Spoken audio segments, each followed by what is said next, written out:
Hello students, we are going to start exercise 1.5 today. First question, classify the following numbers as rational or irrational. 5 parts हैं, हमें बताना है कौन सा rational है और कौन सा इर्रेशनल. बड़े ध्यान से देखिएगा. 2 माइनस रूट 5. अब देखिए रूट 5 इर्रेशनल है, हमने पढ़ा है. 2 रैशनल है. तो याद क्या रखना है, subtraction of rational and irrational is always irrational. Subtraction irrational होगी. सेकंड पार्ट, इसे सॉल्व करके देखते हैं. Root 23 and root 23 these two will be cancelled. ये कट जाएंगे और अपने पास बचेगा ओनली 3. और 3 क्या होता है, इट इज रैशनल. यहां देखते हैं, root 7 is cancelled, we get 2/7 और 2/7 ये होता है रैशनल. 1/√2. देखिए ऊपर 1 तो रैशनल है लेकिन √2 तो इर्रेशनल है. Division of rational and irrational is irrational, not it. Then 2 pi. 2 is rational, pi is irrational. pi की वैल्यू आप 22/7 यूज करते हो, लेकिन जब 3.14 और वो आगे तक चलती जाती है value, non terminating non repeating value है, कैलकुलेशंस के लिए 22/7 यूज करवाई जाती है. तो 2 इंटू पाई यानी कि रैशनल और इर्रेशनल की प्रोडक्ट क्या होगी, it will be irrational. Right. तो ये 5 पार्ट्स हैं. यहां से कुछ रूल्स भी क्लियर हुए हमें कि सब्ट्रैक्शन हो या एडिशन हो, एक रैशनल दूसरा इर्रेशनल हो तो इर्रेशनल आंसर आता है, डिवीजन हो, प्रोडक्ट हो, तो ये सब याद रखना है आपने. चलिए सेकंड क्वेश्चन पे चलते हैं. चलिए सेकंड क्वेश्चन देखिए. Simplify each of the following expressions. First part is 3 plus root 3 multiply 2 plus root 2. हमें इस प्रोडक्ट को सिंप्लीफाई करना है. कैसे करते हैं, ध्यान से देखिए. ये 3 रखिए पहले नंबर पे. पहले इस 3 के साथ इस पूरी ब्रैकेट को मल्टीप्लाई करना है. तो 3 उठाया, 3 के साथ ये पूरी ब्रैकेट लिख दी. फिर है plus root 3. Plus root 3, root 3 के साथ भी सेम ब्रैकेट को मल्टीप्लाई करना है.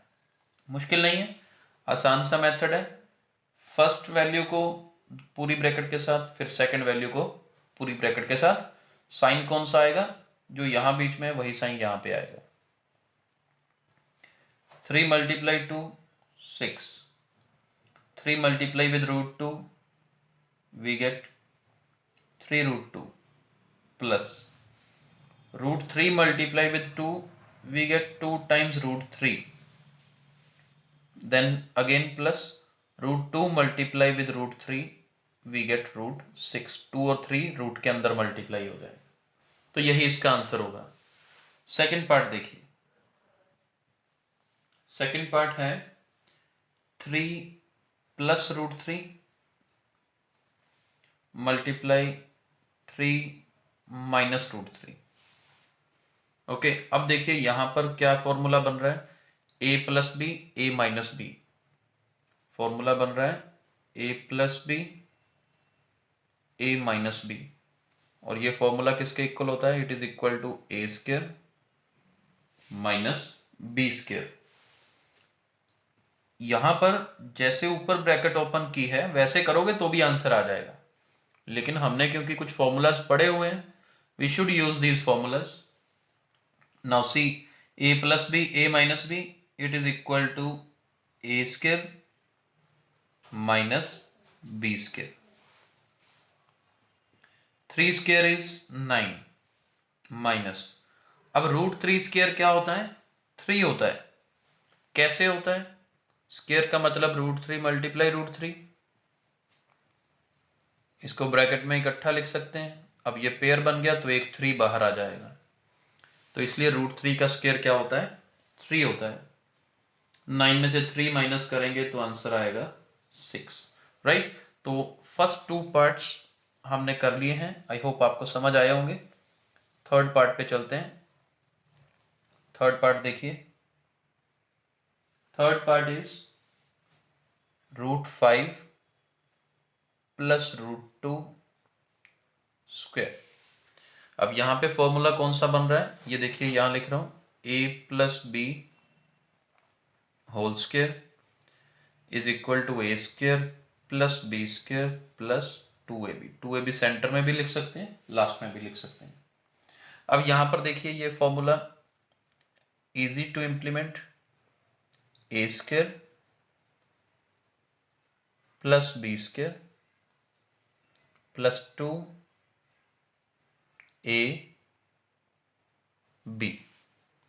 राइट। तो मुश्किल नहीं है, आगे देखते हैं। √5 square is 5, √2 square is 2 plus 2 times ये 5 और 2 अंडर रूट के अंदर मल्टीप्लाई हो जाएंगे, तो अपना फाइनल आंसर आएगा 7 प्लस 2√10, राइट। तो बहुत इजी पार्ट था। फोर्थ पार्ट यानी कि इस क्वेश्चन के लास्ट पार्ट पे चलते हैं। Look at fourth part. Fourth part is √5 minus √2 into √5 plus √2, यानी कि same a minus B, a plus B, that means a square minus B square, यानी कि 5 माइनस 2, यानी कि इसका आंसर क्या आएगा, 3 आएगा। आई होप ये क्वेश्चन आपको समझ आया होगा। आगे चलते हैं।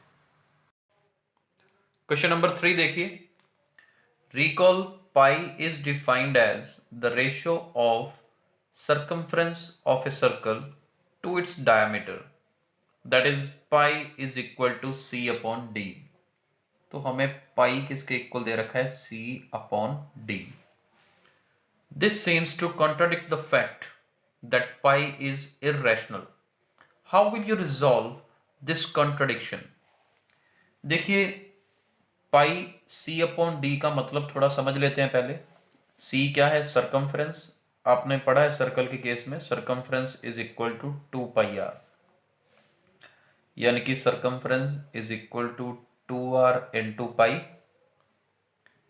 2 टाइम्स रेडियस होता है डायामीटर, और यहीं से ये रिलेशन आया c upon d is equal to pi, cross multiply करके। तो ये आपको पहले पता है, इसलिए रिकॉल कहा है। कहता लेकिन यहां से तो ये कॉन्ट्राडिक्शन है, क्योंकि पाई होता है इर्रेशनल, लेकिन पाई को तो c अपॉन डी की फॉर्म में लिखा है। c अपॉन डी की फॉर्म में लिखने का मतलब कि ये तो p बाई क्यू फॉर्म बना दी, जो कि रैशनल होती है।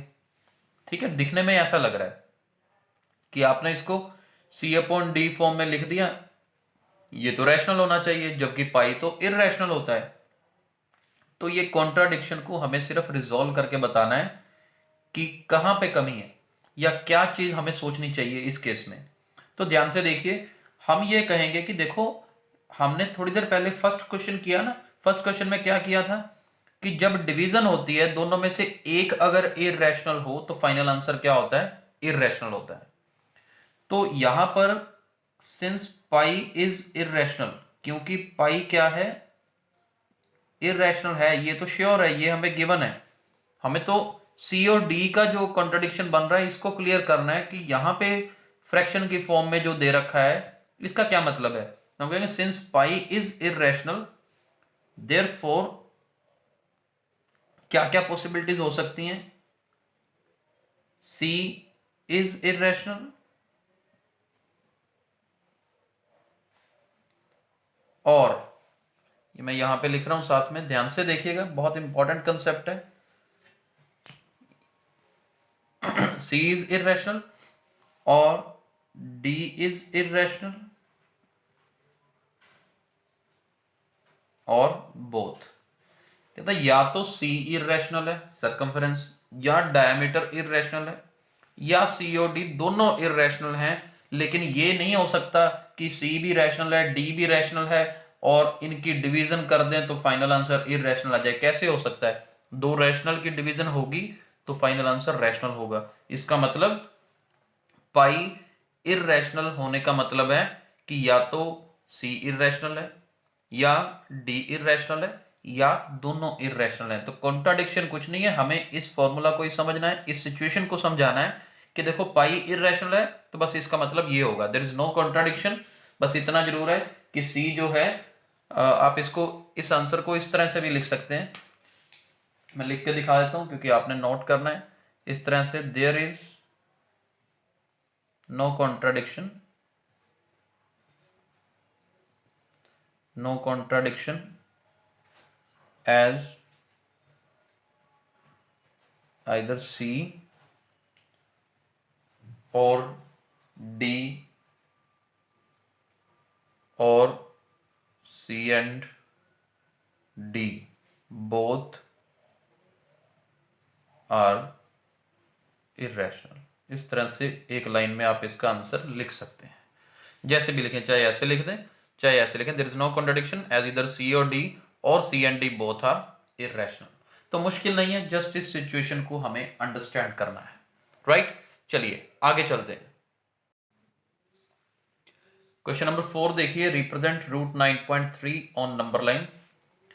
रूट 9.3 को रिप्रेजेंट करना है तो क्या करना है हमें, सबसे पहले ध्यान से देखिए, एक लंबी लाइन ले लेनी है हमने, उस लाइन के ऊपर ए से लेकर बी तक 9.3 सेंटीमीटर और बी से आगे सी तक 1 सेंटीमीटर एक डिस्टेंस और ले लेना है। अगर आपका रूट 9.3 की बजाय कुछ और आ जाए, रूट 3.5, रूट 4.8, तो तब भी आप क्या करोगे, अगर 3.5 है तो ए से लेकर बी तक डिस्टेंस लोगे 3.5, 4.8 होता तो डिस्टेंस लेते 4.8, मेरे पास 9.3 है तो मैं डिस्टेंस ले रहा हूं 9.3 और बी सी हमेशा 1 सेंटीमीटर ही लेना है। इसके बाद आपने ए और सी के बीच का मिड पॉइंट निकालना है, ए सी का बिल्कुल क्या निकालना है, मिड पॉइंट। स्केल से भी निकाल सकते हो, हम कंपास से यूज करके निकाल के देखते हैं कैसे निकालते होते हैं। हाफ से ज्यादा प्रकार खोलनी है आपको, ये जैसे मैंने प्रकार हाफ से ज्यादा खोल रखी है, देखो अगर मैं पूरी एसी देखूं तो ये हाफ से ज्यादा है डिस्टेंस, तो बस हाफ से ज्यादा जितनी मर्जी प्रकार खोल के रखो और आपने क्या करना है, कट्स लगाने हैं जस्ट। ये देखिए एक कट सी पॉइंट पे रख के लगाया, अब इसको चेंज नहीं करना, जितनी खोल रखी है उतनी ही रहेगी और ए पॉइंट पे प्रकार रखनी है और ए पॉइंट पे रख के आपने ये कट लगा देना है। ये लगाने का हमें बेनिफिट क्या हुआ, आप जब इन दोनों को जोड़ेंगे,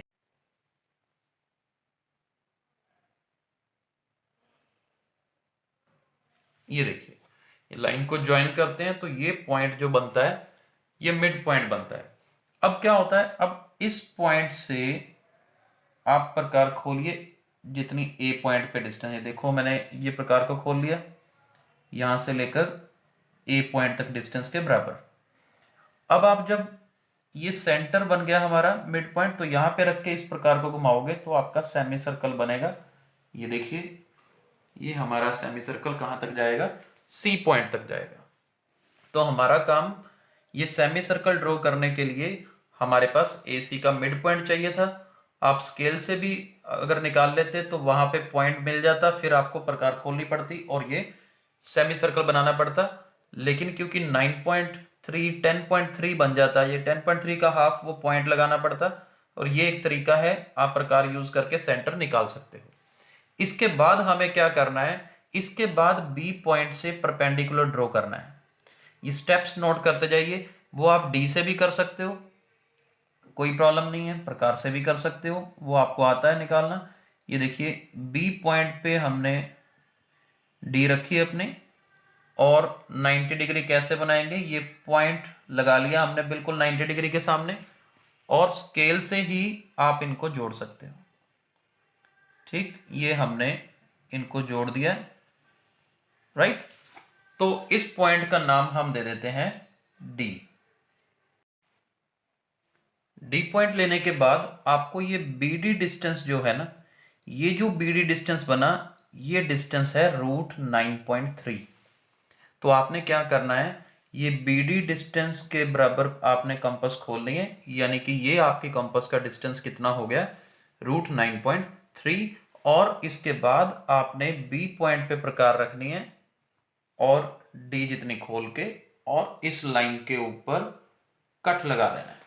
बस यही तक अपना काम था, क्योंकि अब जो बी है इसे नंबर लाइन का 0 मान लीजिए, ओरिजिन मान लीजिए जहां से हम स्टार्ट करते हैं, और 0 से लेकर इस पॉइंट का नाम आप दे दीजिए ई।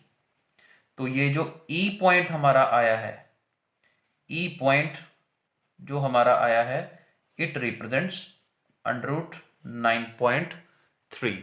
तो राइट, बिल्कुल आसान है। सबसे पहले हमने क्या किया था, सबसे पहले ए से लेकर बी तक डिस्टेंस 9.3, बी से लेकर सी तक 1 सेंटीमीटर, ए सी का मिड पॉइंट निकाला, सेमी सर्कल बनाया, बी पॉइंट से परपेंडिकुलर ड्रॉ किया, जहां पे सेमी सर्कल को कट कर रहा है उसका नाम डी दे दिया। बी डी डिस्टेंस जो आया ये √9.3 डिस्टेंस था। तो फाइनली हमारे पास ई पॉइंट जो है ये क्या रिप्रेजेंट कर रहा है, √9.3 कर रहा है। आप घर पे ट्राई जरूर करिएगा। ये आपके पास एक एग्जांपल है बुक में, √3.5, इसे ट्राई करिएगा, और एक √4.8, ये भी आप ट्राई करिएगा अपने प्रैक्टिस के लिए। आई होप आपको फर्स्ट 4 क्वेश्चंस क्लियर हो गए होंगे। कल हम आगे कंटिन्यू करेंगे। Thank you.